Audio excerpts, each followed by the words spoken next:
Hey listeners, we're super excited to share a brand new way for you to connect with the Legally Speaking podcast. Introducing Fan Mail. Got questions about a recent episode, thoughts on legal careers, or just want to share some super positive feedback with us? Simply click the send us a text link in the show notes and your message will come straight to us. We can't wait to hear from our amazing legal community. Thank you so much for all your support from all of us here at the team. We really appreciate it.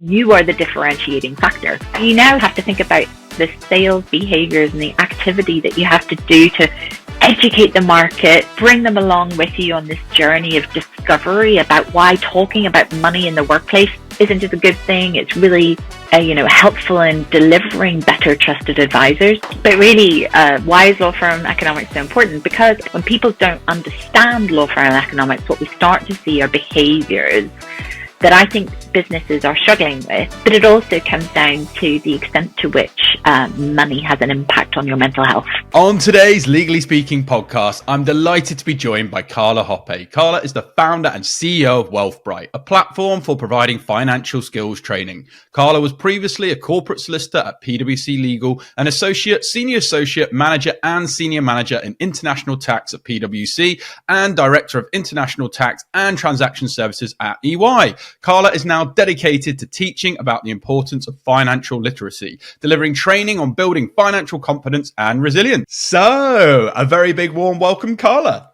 Hi, Rob. Thanks so much for having me. Oh, it's an absolute pleasure to have you on the show. Big fan sat here and delighted to be doing this with you. And before we dive into all the amazing things you're getting up to for the legal and wider communities, we do have an icebreaker question here on the Legally Speaking podcast, which is, on the scale of 1 to 10, 10 being very real, what would you rate the hit TV series Suits in terms of its reality of the law, if you've seen it?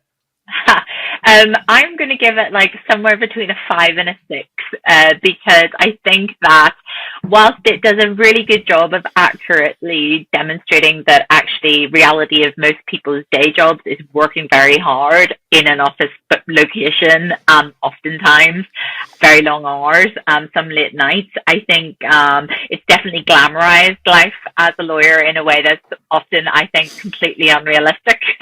Yeah, fair comment. I think I've rated it similar when people have actually flipped the script for me. So I think we're aligned on that. And with that, we're going to move swiftly on to talk all about you. So would you mind telling our listeners a bit about your background and career journey? Sure. So I actually started off life as a lawyer. So I trained as a corporate solicitor. I used to work actually for PwC prior to it so it used to have two parts of the business, PwC, the accounting practice, and then PwC Legal. I was part of the PwC Legal corporate team. But I didn't stay practicing as a solicitor for too long because I ended up moving to the US and I couldn't practice as a lawyer in the US because I didn't get equivalence. And so I moved into tax. At the time, I remember thinking to myself, well, how hard can tax be? It's basically just law applied to client flax. So, there it was.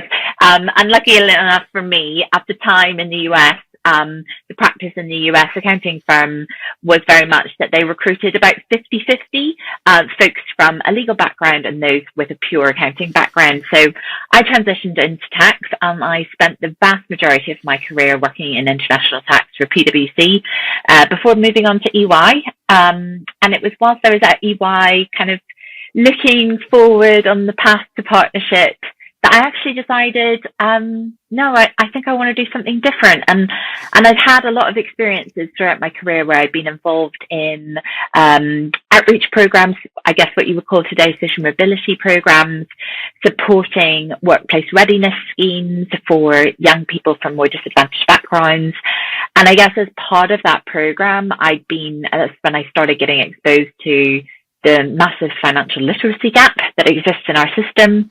And I had actually then gone on to create some programs of learning for young people to teach them about finances and tax. And that has really sparked a fire in me. And I just kind of got to the stage in my career where I thought, I'm going to regret this if I don't take a chance and try and do something different, wild, a little bit crazy, yes.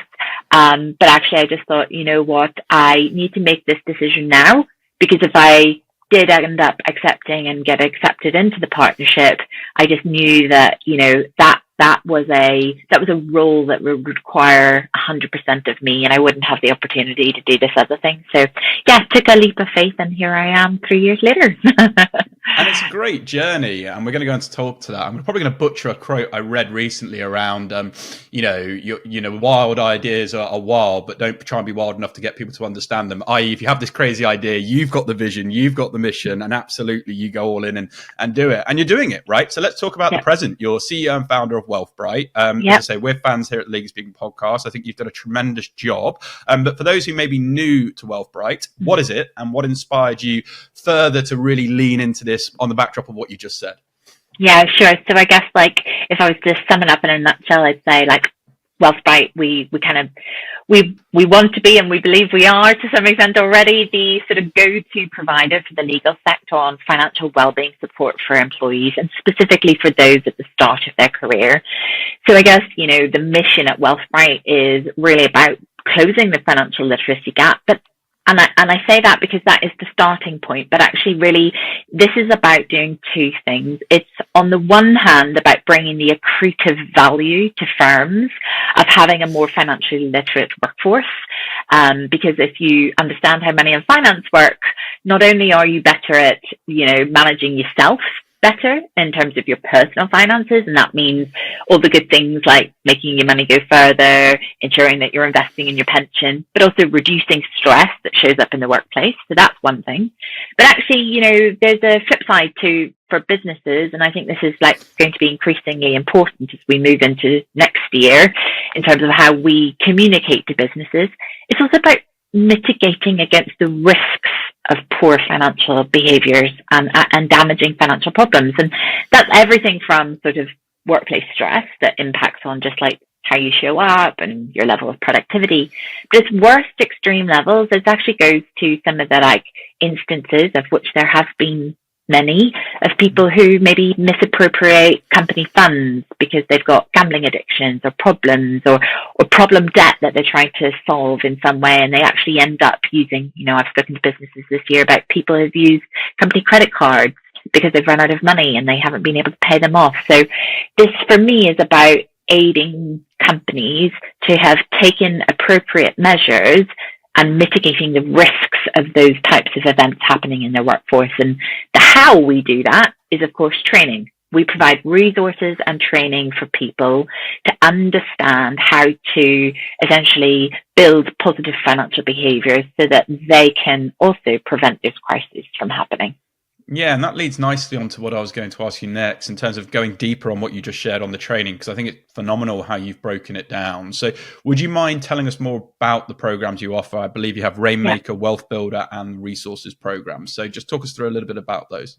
Yeah, so I guess where we started when we built the business, and I guess our core offering in the market is around supporting what I describe as good financial foundations, and we kind of named that our Wealth Builder program this year. But it essentially is reduced into a series of training sessions, which and we do offer a range of different models. So actually a lot of law firms like to have us come and deliver these sessions in person, because what we find is that, yes, we do have a digital option, but for a lot of lawyers, they're incredibly busy. They have a lot of things in their to-do list, and therefore to actually kind of break through the noise and get them to pay attention and absorb the information. Actually, sometimes you just have to get in front of them in real life, right? Yeah. And what we do is we kind of have a framework of learning that starts with the basics of budgeting, saving, investing. We also teach people about how to read a payslip, how to understand how tax works, how to understand how their pension works. And the emphasis here is all about going back to basics, because we know that financial literacy in the UK is quite poor. We're not really taught it as a matter of standard practice in schools. And of course, and this is really important to me, is that actually, depending on where you grew up, who you grew up with, you may not have been exposed to that kind of learning in the home. So we kind of think it's important that workplaces do offer this. Largely because actually they're the ones that are providing people with the income that sets the benchmark for their financial well-being. And it's where you get exposed to a lot of financial instruments that many people, coming out of school will have never heard about before. Insurance and pensions are very brand new to people at the start of their career. And at the moment, there's not a lot of proactive guidance for people around, actually, how do I make the smart decision here? I'm in my 20s. What do I know about how much I should invest in my pension?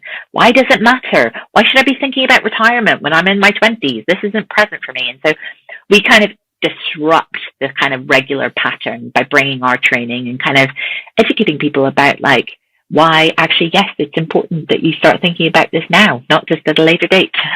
It's so true, and it's one of my earlier regrets, really. Even as little as £1 in the right shares, or something, whatever it might be. That lack of education, and that's why I love what you're doing. And you're right. As you start your career, you're not thinking at the end of the career, but you should be. And you're working tirelessly, or working very hard in your profession. Then what you're accruing, why not make that work hard for you along the way? So absolutely love your sort of mindset and view.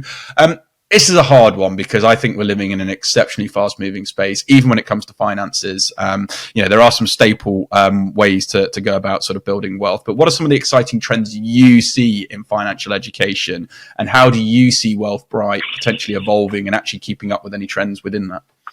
Yeah, it's an interesting one because I guess I want to come back to this reality that we've kind of experienced as a training provider and as a kind of support system to businesses, is that actually I think we've been through a period of hyper focus and kind of influx of digital offerings in our daily lives and in our work lives. So everyone is kind of being flooded with, a flurry of AI tools, tech tools, apps, you name it, you can get it online.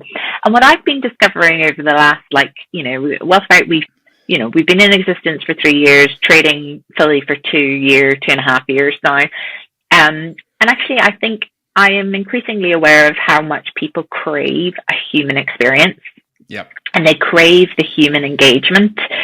And so actually, I kind of think that whilst it kind of maybe pushes against some of the trends that are out there, I think actually our business, some of the USP that we bring to the table is actually delivering real people who talk like real, normal human beings in an environment, creating safe spaces where people can ask the questions that they actually may be too afraid to ask in other contexts. And that's what makes what we do really magical. It's creating those environments where it's okay to say, especially as a lawyer, because lawyers are trained to be experts in the room, to have the answers, to be the trusted advisor. So it's actually really important to create a culture and an environment when we're talking about money and finances to say it's okay to not know. And it's okay to put your hand up and ask for explanation and for expansion on the topic in the SDUs, and sort of to trade stories about, maybe what I thought or what I've learned or, those types of experiences. So I think actually we will probably spend an awful lot more time over the next 5 years developing our expertise in storytelling and bringing stories to life. And we may use digital means to deliver that. So whether that's podcast or video, we'll do all of that. The one area I am exploring, and I haven't quite figured out how it will come together, is that I do think that kind of giving people different ways to kind of ask that question, there's no silly questions really, but let's use that phrase, ask the silly question, right? Yeah. That I think there is some scope and potential for kind of more tech advanced opportunity. So what do I mean by that? I have kind of an idea in my mind that perhaps we will offer people some form of maybe it's AI or some other kind of digital coach that you can kind of ask questions to, and because of course everybody has a mobile phone in their hand most times, perhaps that's an offering that's delivered through WhatsApp or some other, easy digital communication. I think the challenge in my bit of the world is that, we are in the business of guidance and education. We don't offer regulated advice. And of course, anything that touches near finances comes with a lot of regulatory environment. So there is a dynamic or a hurdle to be overcome, which is how do you prove and evidence that what you're doing doesn't inadvertently cross the red line there. That being said, and without kind of, going too far into naming names, I think actually there's this is where I think we do have to try and move with the times, because already I know that a lot of young people in law, we do an annual financial wellbeing and law review. We release a report every year, and actually we know that an awful lot of young people, like something like 30% of young people said that at the moment, we ask them, where do you go for financial guidance today? Most people say friends, family, I don't have anyone, or social media. And I think the social media side of that equation can, you know, on the one hand, there are positive role models out there, but actually, unfortunately, there's an awful lot of stuff that just isn't good guidance out in the internet. So I think it kind of pushes me to want to do something that offers like something better in the digital space, but I don't know where that'll actually end up now in the next 5 years here. You never know. No, I think it's super exciting times. And, you know, ultimately, we've had people come on the show that have been building, you know, similar products for their verticals in terms of, you know, almost like an AI coach in your product, in your pocket. And I can see that for wealth, you know, wealth creation. And I encourage listeners that if you are not leaning very heavily into AI, you know, talking to AIs, learning about how these work, then do it, because that is absolutely where the front end service offerings are going to be coming in the new years. And absolutely, like you said, you're already thinking about that from your business, because that's where people will be met. Of course, there's lots of stringent things and due diligence. And I always say due diligence is very important, you need to do, but I can absolutely see that happening. You've been successful with what you've done with Wealthbrite 3 years in. It's bloody hard doing a business, and I don't think we maybe talk enough about candidness. And I know you're very authentic as a leader and you've had huge successes, but I'm sure you've had some challenges in building Wealthbrite along the way. Would you like to tell us a bit about your entrepreneurial journey, the good, the bad, and maybe some of the ugly?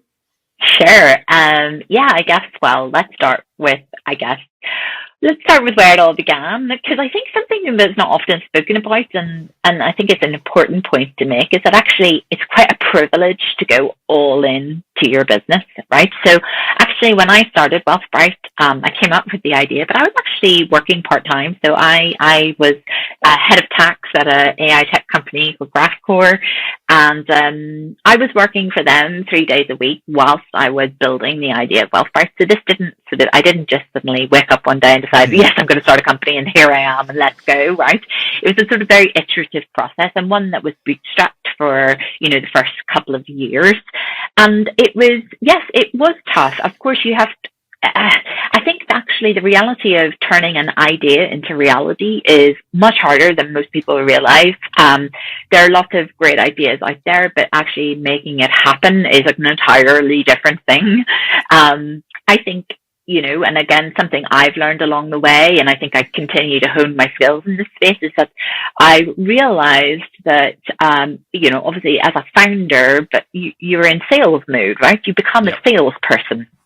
And actually it's an interesting concept, because if you've come from a professional services world, as I had, which I think a lot of people don't realize, is that you're a destination business. So people come to you because they have a problem and they know that you have the qualifications to solve it. So the sales behaviors that you display in like a law firm or a Big Four accounting practice is, you're selling you as the trusted advisor. You're selling why I am better personally to work alongside you than another advisor. Because the reality of it is that most of the competition you have, well, they can all do roughly the same thing at roughly the same price, right? Yeah. So you are the differentiating factor. Now, flip that on completely on its head now, in a world like mine, now as a startup founder, selling a solution to a problem that many law firms don't even know they have, right? Is financial well-being on your radar? You know, when I started Wealthbrite, I remember approaching Law Care, the mental health charity in the legal sector, and I spoke to the CEO, Elizabeth, and I remember she said to me afterwards, you know, when Carla came along to talk to me about the link between money and mental health, this wasn't even on my radar. Yeah. You know, and we weren't talking about it. It wasn't sort of a thing. So you now then have to think about like the sales behaviors and the activity that you have to do to educate the market, bring them along with you on this journey of discovery about why talking about money in the workplace isn't just a good thing. It's really, helpful in delivering better trusted advisors, because if they understand how the economy works, how finances work, you can better spot opportunities with clients, have better quality negotiations on fees, all these things, right? That's been a real journey of discovery for me, and something that I think is, as a founder, I think, or as a founder, I've had to learn to accept that also I'm not very good at some things, and therefore I have to have some personal development. So that's interesting. I had the joy and the pleasure of fundraising this year, which was quite an experience. I think people say it's hard. Yes, it is. But, I think that what I realized, and this is something I've shared with a lot of people, particularly those at the start of their careers, the power of your network. Something I very much learned at an early age, I think, even just from my parents, was just the fact that, being easy to work alongside was a very important, attribute to have. And being able to speak to people regardless of their grade or their job was also a very important part of, I hate the phrase personal brand, but it's just being a good human, Yeah. And actually, it's paid dividends for me in the long run. People might be interested to know that, I raised from angels. Some people who are angels in my business were former bosses from old employers. I actually have somebody who was a client of mine from when I was a manager is now an investor in my business. Now, I can tell you this, when I met that individual as a manager, never in a million years could I imagine that one day they might invest in my business. And that was by no means a transaction that was even on my radar. And I didn't approach the relationship transactionally, thinking, what can I get and what can they get from me? It was just the fact that I was genuinely interested in what they were doing and sort of built relationships and also continued to have relationships with them. So I think that's also something I think is important for people to kind of realize, that the longevity of relationships can kind of really have power and reappear much later down the line in your career. And as a founder, I have found it to be actually really amazing to see some of these relationships revive and come to life in a different context. Yeah, I mean, there's so many things there that I talk a lot about whenever I do speaking that I just want to kind of re-highlight, because I'm just nodding here like a little dog actually says, yes, Carla, yes, Carla. Because you're right. I always say contacts are good, but relationships pay, and you need to sprinkle them with kindness and value add throughout and go deep and nurture them. And I think that really works. And, to your point around networking, I always talk about working warm. Maybe who do you know who can introduce you to someone you don't know? And you gave some great examples there of that. And then to your, stories, I love that there's a kind of message there, because again, facts tell, stories sell. The way you can story tell, communicate, get your brand out there, love it. And the big point, which I absolutely agree, all ideas go to the graveyard without action, right? And the fact that you're putting action on these ideas and implementing them, and when you're talking about being AI first, moving into the new year, all of these things, you're looking to where the puck is going. I think it's super exciting. And for people listening, when they hear the word sales, if you don't like that word sales, just switch it with serving, because good people who are good at sales are basically serving and providing a value add or something of relevance to them. Love it. Let's talk about financial literacy, because there's no such thing as a silly question on the Legal Speak podcast as well. And some people might be thinking, what on earth is financial literacy? Apparently, the UK economy, poor financial literacy costs nearly 20 billion annually. So what is financial literacy, and why is financial literacy a critical skill for lawyers today? Great question. Let's start with busting a couple of myths. Financial literacy does not necessarily mean you're excellent at maths. So for any of the lawyers out there thinking, oh God, this is, the dreaded math conversation, it's not that. Financial literacy just merely means kind of having a good appreciation of the concept of money, how money works, generally speaking. So that's everything from, do you understand how, general terms, how the economy works?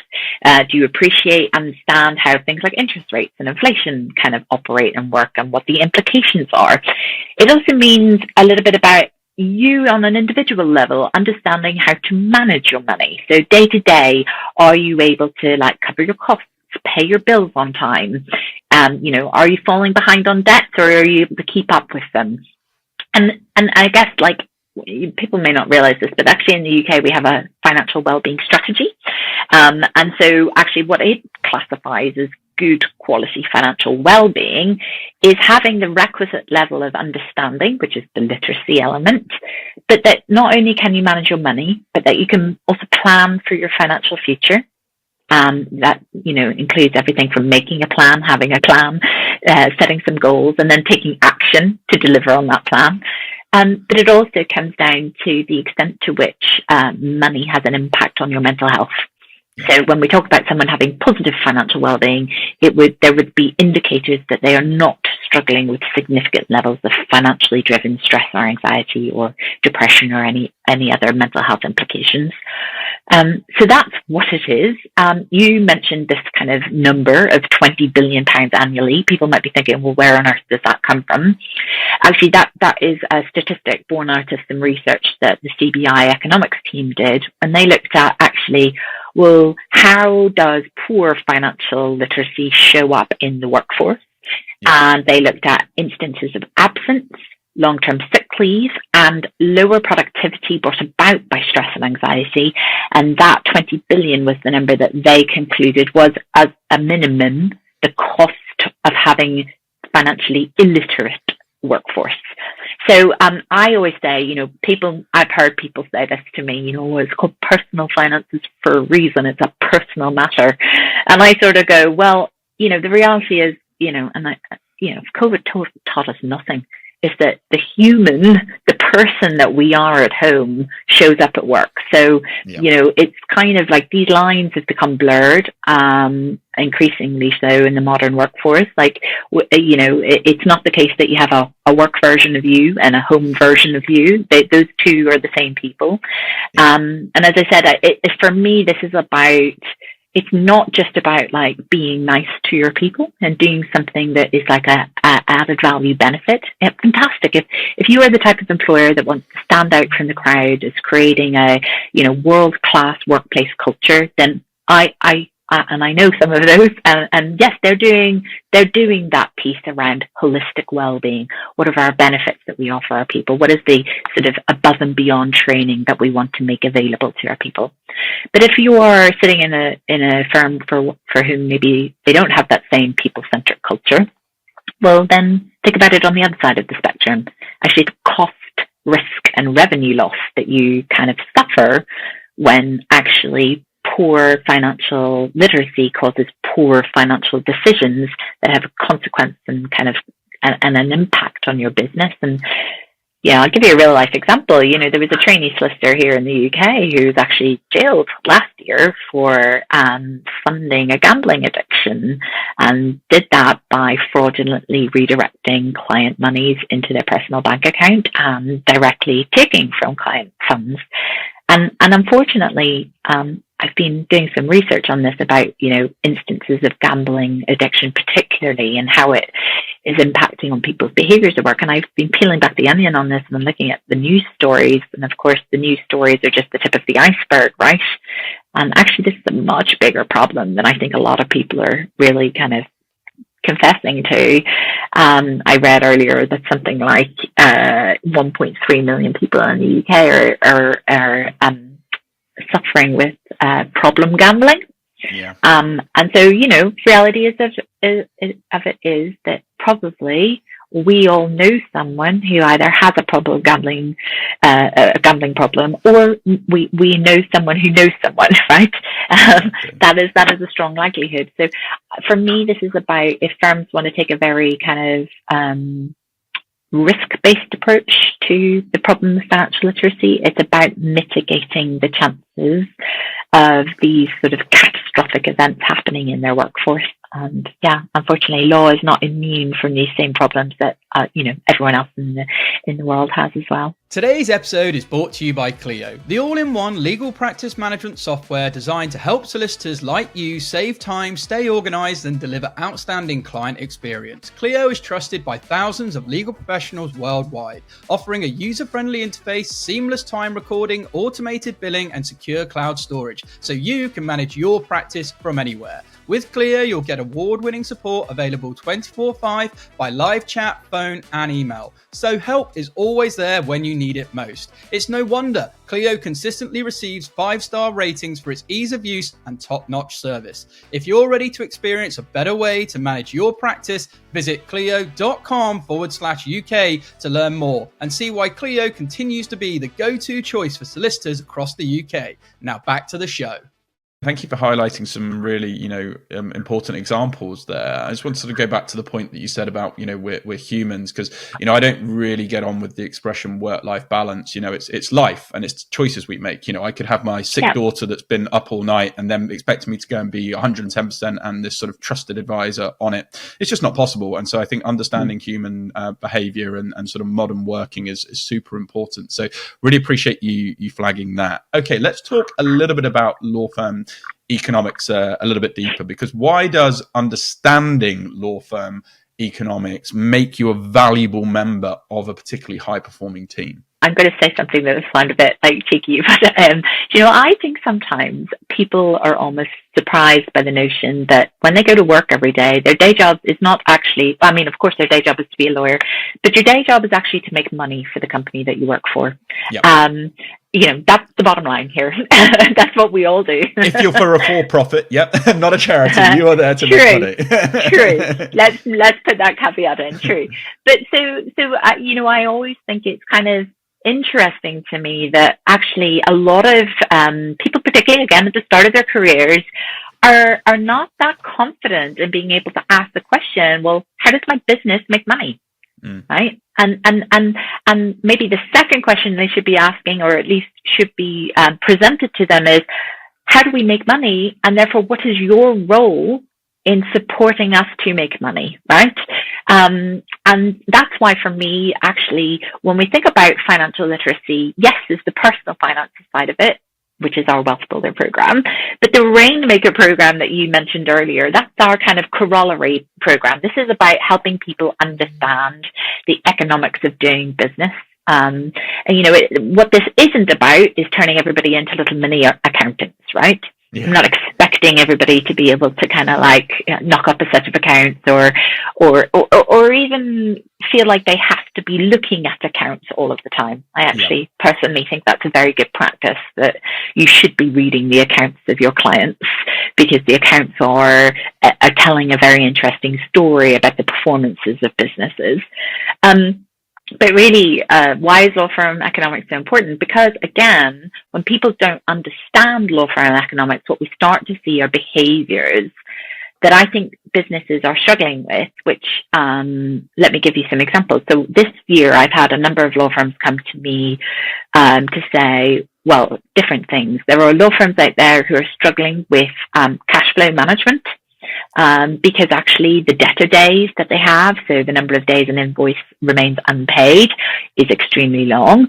Why is that? Well, because unfortunately, there are some still in the profession who would say that managing the billing side of the equation isn't their job, it's someone else's job, right? When in actual fact, if you're the person that owns the client relationship, you should be the person that's having the conversation about, this is how much we spent.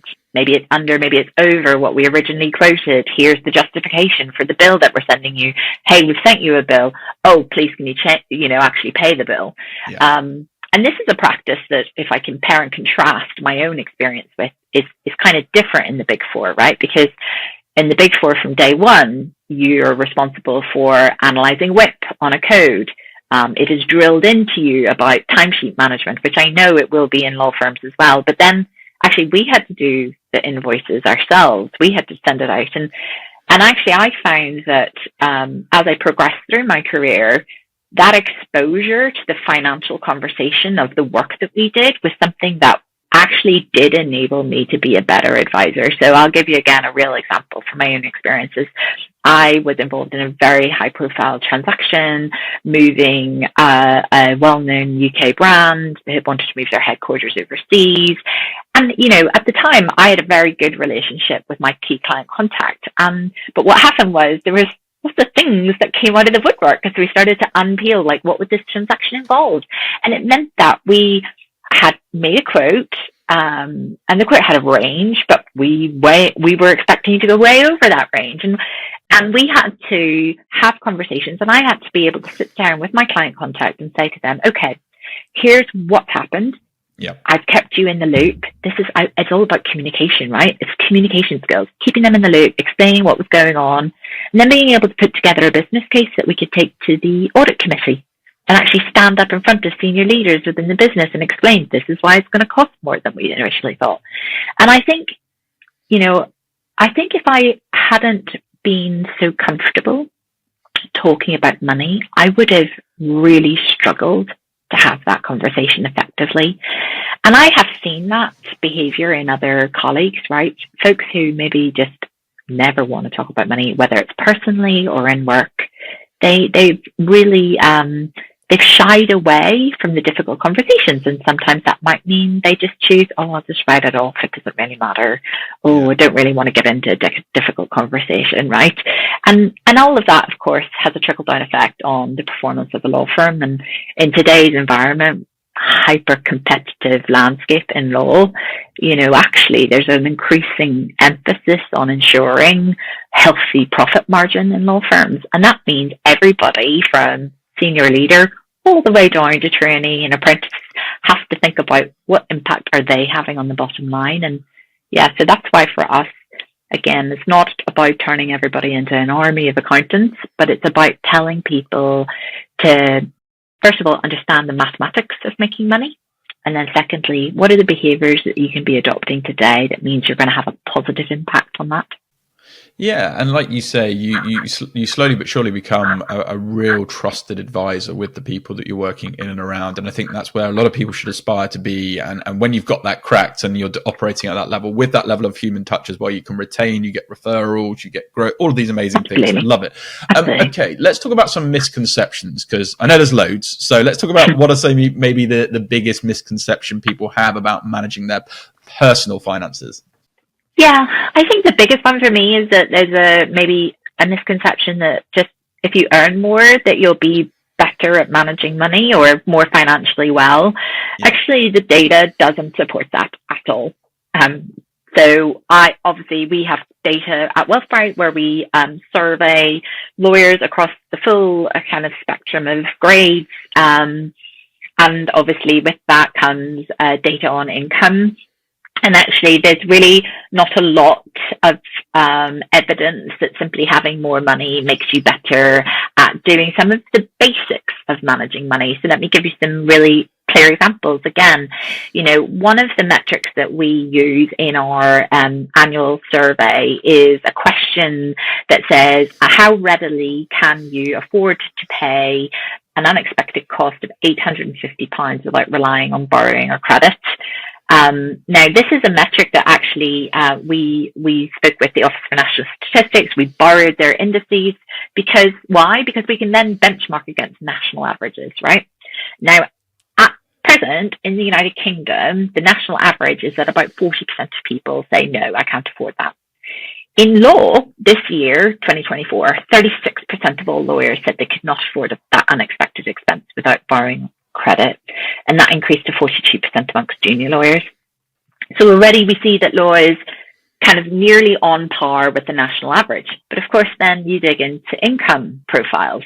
And of course, the national average wage in the UK is about £36,000. And what we can do with the ONS data is we can drill into what's the percentage of people that say they can't afford that expense depending on income profiles. And once you cross the £50,000 barrier, the percentage at a national level drops to about 10% of people who say they don't have that £850 of cash savings. But unfortunately, in law, it's much, much higher. And we're looking at, on average, across each income profile, it's almost about double the average.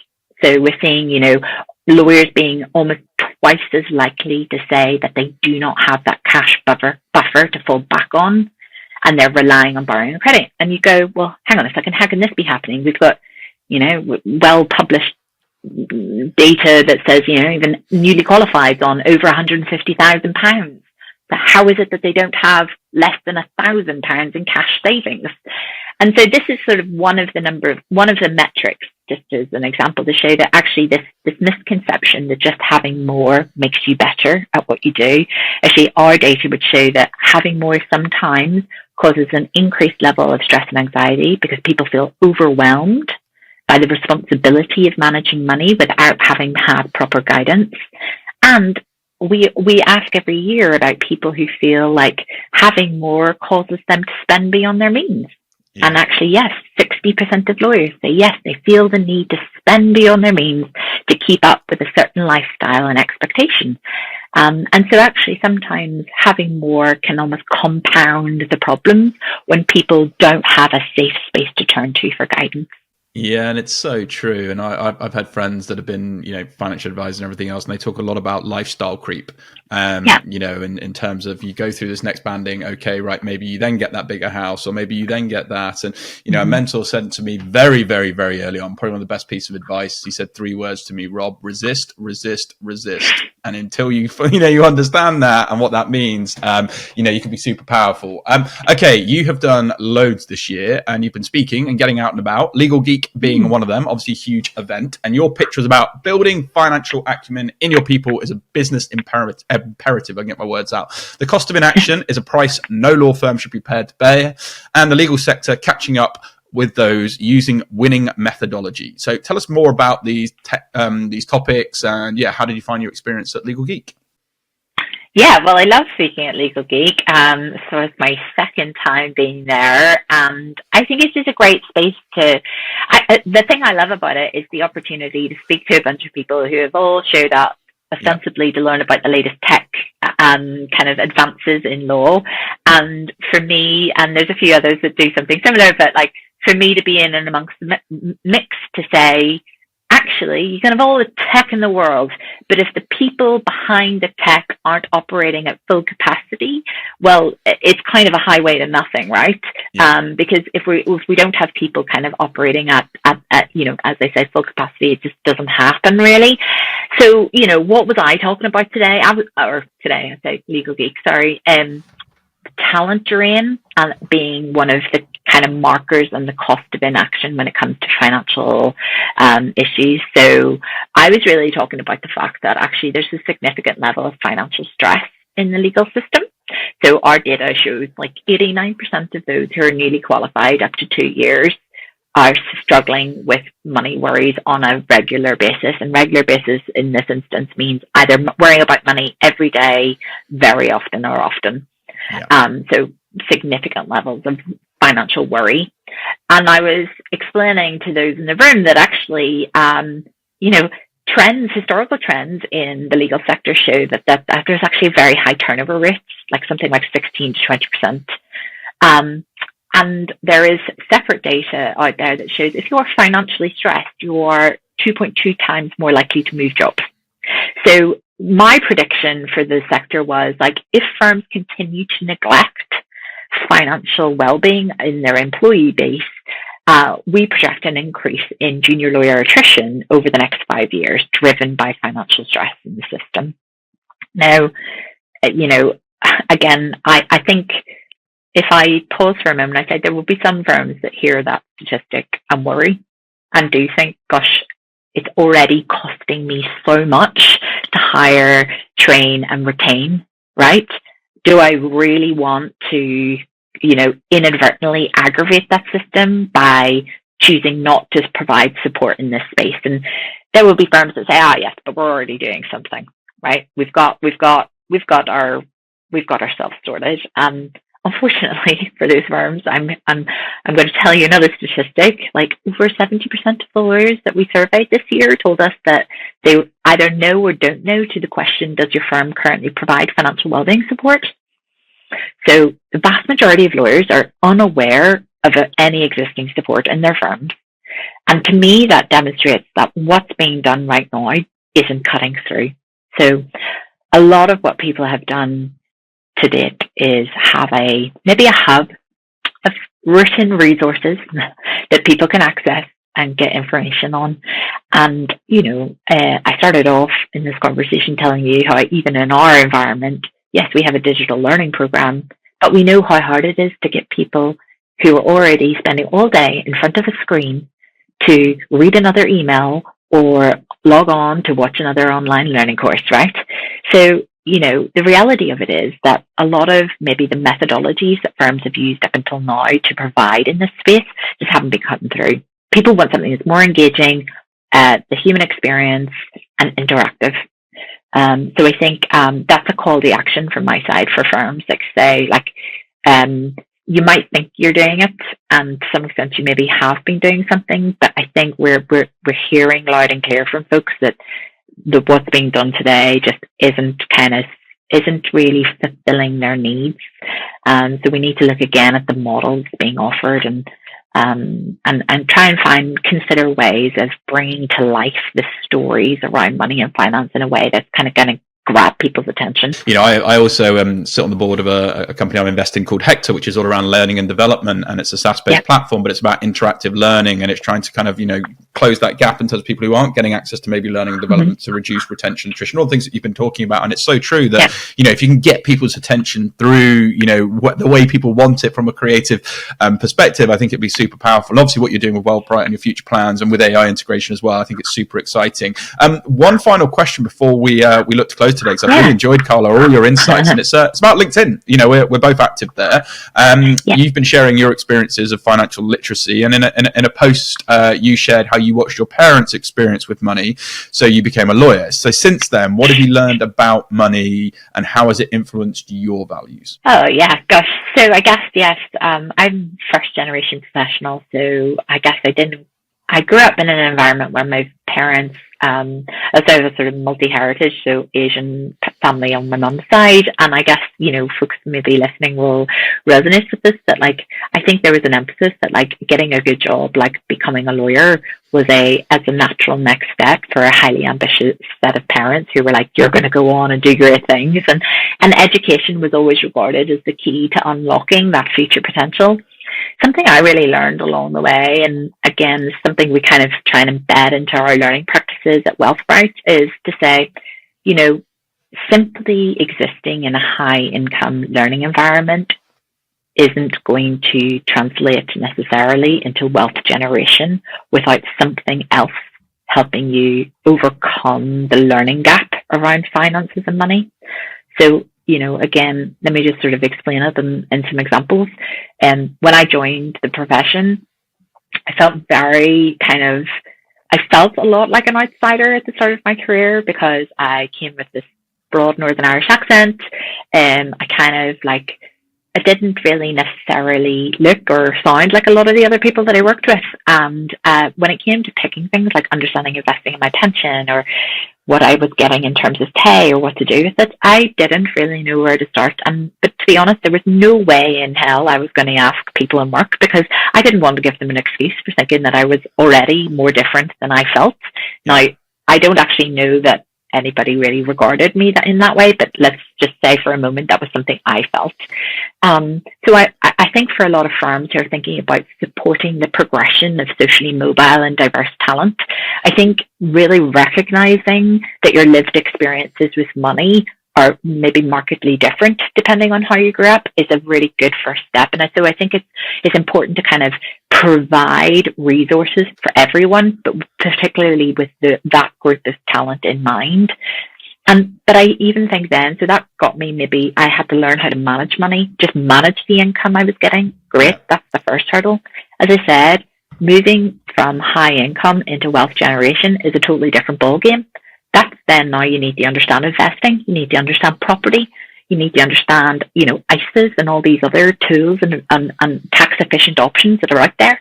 And again, I just didn't come from a background where any of that had been talked about growing up. The word investment did not exist in my family environment. And I've had to learn by doing and learn by getting lucky along the way, meeting people. And I suppose the mission of Wealthbrite is to, again, prevent that from being true for next generation. I think the workplace has an incredible opportunity to be a powerful provider in some senses for people in this space. And again, as I come back to it, your employer is the place that kind of introduces you to a lot of these tools and these mechanisms. So I think it's kind of almost, in my mind, I would go so far as to say, almost incumbent upon them to ensure that people are really utilizing them to the fullest extent. And if no other reason, for the fact that employers have spent an awful lot of money investing in these opportunities for people, so at least make sure they're getting a return on investment on that front. Exactly. And if you genuinely care about your people, which we've had global managing partners of Quinn Emanuel, Cleary Gottby, all these people come on the show over the years, and they say our greatest asset is our people. So, genuinely caring and looking after them and all these little things that have a huge impact are super important. This has been brilliant, Carla. And if our listeners want to learn more about your career or indeed Wealthbrite, where can they go to find out more? Feel free to share any websites, any social media handles. We'll also share them with this episode for you too. Thanks. Okay, so keeping it super simple, you can find me on LinkedIn and just Google my name and you'll find it, I'm sure. And then otherwise, head over to our website, wealthbrite.co.uk. And folks can sign up. We've got a registration for a newsletter if you want to be kept up to date with events that we're running and find out more about our programs there. But otherwise, that's the simplest and easiest way to get in touch. Perfect. Well, it just leaves me to say thank you ever so much once again, Carla. It's been an absolute pleasure having you on the show. So from all of us on the Legally Speaking podcast, sponsored by Clio, wishing you lots of continued success with your career and indeed what you're building at Wealthbrite. But from all of us, over and out. Thank you for listening to this week's episode. If you like the content here, why not check out our world-leading content and collaboration hub, the Legally Speaking Club, over on Discord. Go to our website, www.legallyspeakingpodcast.com, for the link to join our community there. Over and out.